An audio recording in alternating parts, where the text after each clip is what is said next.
No Alerta Geral, bate-papo político com jornalistas Luzenor de Oliveira e Beto Almeida. O governo federal sinaliza para mudança nas regras de liberação de recursos das emendas parlamentares ao orçamento da União de 2024. Líderes partidários aguardam as medidas porque estão em pé de guerra com o Palácio do Planalto, como conta agora o repórter Sátiro Salles. Líderes partidários esperavam ouvir do governo federal acenos sobre mudanças na execução dos recursos das emendas parlamentares ao orçamento da União de 2024. O governo não quer comprar briga com deputados e senadores e tenta encontrar um caminho para superar os atritos gerados com o veto presidencial a 5,6 bilhões de reais de emendas de comissão. Um dos acenos do Palácio do Planalto em direção aos congressistas é a criação de um calendário para o pagamento das verbas indicadas por meio das emendas parlamentares individuais impositivas. Outra sinalização dada pelo Palácio do Planalto, com recado direto ao presidente da Câmara, Arthur Lira, é a manutenção do distanciamento da eleição da casa. As pressões entre aliados ao governo anteciparam o debate sobre a sucessão na presidência da mesa diretora da Câmara, que irritou o deputado Arthur Lira. Como o ambiente pré-eleitoral exige menos tensão, o governo redefine o diálogo com os líderes de partidos para construir uma calmaria nos bastidores do Congresso Nacional. Com redação do site Ceará Agora, para o Alerta Geral, Sátiro Salles. O jogo é de pressão. O jornalista Beto Almeida, os deputados federais e senadores não escondem a insatisfação com o governo federal após aquele veto ao orçamento da União no aspecto das emendas de comissão, num total de 5 bilhões e 600 milhões de reais. Dinheiro indicado pelos deputados federais e senadores para os municípios. Dinheiro que passa pelas comissões técnicas do Senado e da Câmara dos Deputados. Os parlamentares não gostaram do veto. O veto vai ser apreciado nos próximos dias na Câmara Federal, no Congresso Nacional. Mas antes dessa apreciação, os líderes partidários chiaram, gritaram e fizeram barulho. E como consequência, o governo começou a sinalizar mudanças, criação de um cronograma de liberação de recursos das emendas ao orçamento. Mas antes dessas normas serem anunciadas, o governo já fez outro bom aceno. Ao longo de 2023, principalmente no término de 2023, do ano passado, o governo federal liberou alguns bilhões de reais do chamado orçamento secreto. Orçamento secreto que o Supremo Tribunal Federal extinguiu por falta de transparência na destinação dessas verbas, mas o dinheiro remanescente de 2022, que estava lá como rubrica orçamento secreto dentro do orçamento da União de 2002, esse dinheiro acabou sendo liberado em 2023 e muitos cearenses fizeram a festa. O deputado federal Domingos Filho, por exemplo, que tinha indicado emendas no total de 170 milhões de reais ao orçamento secreto, recebeu como presente de Papai Noel 103 milhões de reais para as bases eleitorais. A notícia, Beto, em final de ano e começo de ano, é muito boa para os deputados federais e ex-deputados que, naquele momento do orçamento secreto, exerciam mandatos parlamentares. Jornalista Beto Almeida, bom dia. Beto Almeida, a análise política com credibilidade e isenção.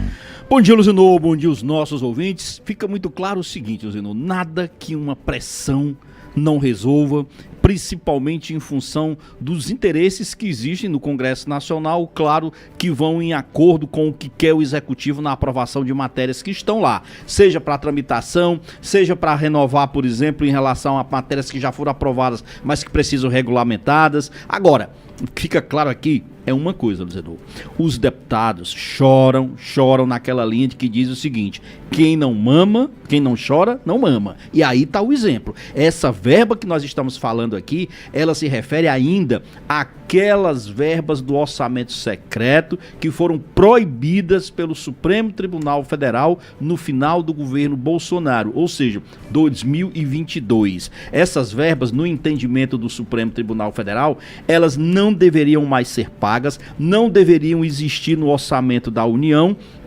e muito menos elas deveriam estar incluídas, Zenor, por exemplo, sendo pagas como identificação de apadrinhamento político de parlamentares, parlamentares aliados, parlamentares que estão na base do governo, nada disso. Mas só que o presidente Lula e o seu governo encontrou brechas dentro dessa lei do Supremo Tribunal Federal, desse novo entendimento do Supremo Tribunal Federal. E qual foi essa brecha? Exatamente o fato de que isso são restos a pagar que já estavam empenhados, ou seja, já estavam ali reservados para fazer o pagamento. Então o governo diz o seguinte, ó, eu não estou autorizando nada novo.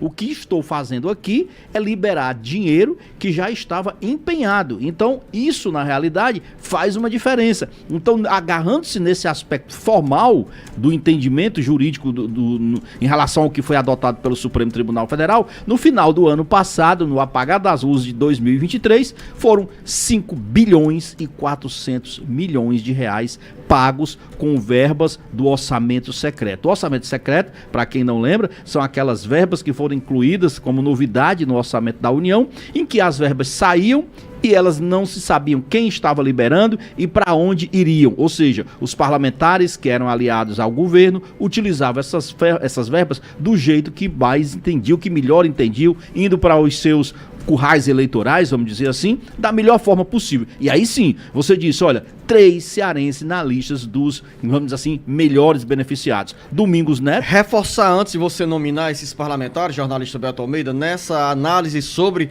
a decisão do Supremo Tribunal Federal, que um dos principais motivos para o STF redefinir a transferência desses recursos, em primeiro lugar, a decisão foi adotada porque faltava transparência total na autoria e destinação das verbas parlamentares ao orçamento da União. E eu falava aqui em alguns momentos, Beto, que nos chamava a atenção a decisão de deputados federais e senadores esconderem a autoria do pedido de uma verba para os municípios, quando na realidade esse movimento os garantia mais visibilidade e reconhecimento pelos eleitores ao trabalho que cada uma estava fazendo em defesa dos seus municípios. Por essa razão, pela falta de transparência, porque os deputados federais e senadores não tinham o nome vinculado à emenda parlamentar, nem era identificada a destinação de como esse dinheiro seria gasto.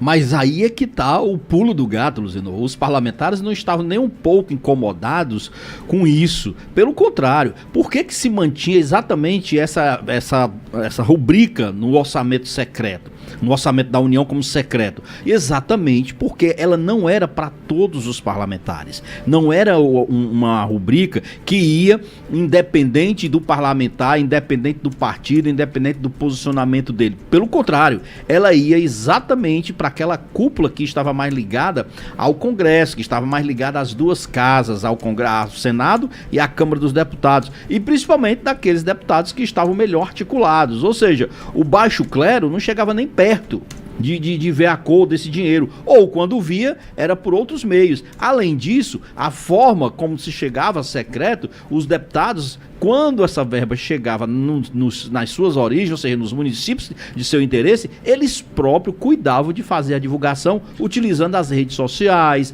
fazendo disso, por exemplo, grandes eventos, quando chegavam os equipamentos, os investimentos, ou seja, não havia nenhum problema com relação a isso. O que eles não queriam era dar exatamente transparência e divulgação. E aí sim, esse era o problema, que na realidade o PT era um dos grandes críticos ao orçamento secreto, mas até hoje ainda continua se utilizando exatamente do que tem de restos a pagar. E não terminou não. Restos a pagar, diga-se passar, não, porque em 2023 nós não tivemos mais o orçamento secreto. Mas está aqui, Luciano. 2023. Eu sei que não tivemos. É verdade. O que eu estou querendo dizer é isso. O PT, o governo do PT, está utilizando de uma brecha no entendimento do Supremo Tribunal Federal com o argumento, na realidade, de que ele não está criando nada novo. Ele está pegando apenas os valores empenhados, ou seja, que já estavam reservados para pagamento. E você pensa que terminou? Não. Ainda tem 8,8 bilhões de reais desses restos a pagar que o governo, se quiser, vai poder utilizar ao longo deste ano de 2024 para acalmar um pouco os parlamentares. E aí sim, você falou nos deputados cearenses aqui, no caso, o Domingos Neto, que foi um terceiro melhor beneficiado com essas verbas de 103 milhões. Lembrando que o Domingos foi quem estreou essa história do orçamento secreto, porque ele foi o relator em 2020. Mas a gente teve, por exemplo, o Genesias Noronha, que nem deputado mais é, quem foi eleito foi o filho dele, depois o Matheus Noronha, mas ainda assim, como se trata de restos a pagar, aqui o Genesias Noronha ainda aparece, por exemplo, com 49 milhões de reais liberados, ou seja, é dinheiro que vai, logicamente, para a área de interesse dele. O terceiro parlamentar cearense melhor beneficiado, Júnior Mano, com 37 milhões de reais liberados de verbas que estavam lá reservadas do orçamento secreto pelo PT. E aí você diz o seguinte, e isso acalma? Acalma, sabe por quê? Porque o próprio governo já acenou, inclusive, que além dessa verba do orçamento secreto, lembra daquela confusão todinha que deu, porque o Lula vetou mais 5 bilhões e 600 milhões de reais das chamadas emendas de comissão? Pois o governo decidiu, vai recuá-los de novo e vai acertar a liberação dessas emendas. Ou seja, aquele impasse, aquela tensão que havia na retomada dos trabalhos agora para depois do carnaval, inclusive tem reunião hoje onde o governo vai listar quais são as suas prioridades, isso tudo indica então que vai amenizar o clima no Congresso. E principalmente em ano eleitoral, porque os deputados federais e senadores não querem perder nenhum centavo das emendas parlamentares e exigem, cobram, pressionam para o governo federal criar esse cronograma, esse calendário de liberação de dinheiro até o dia 30 de junho.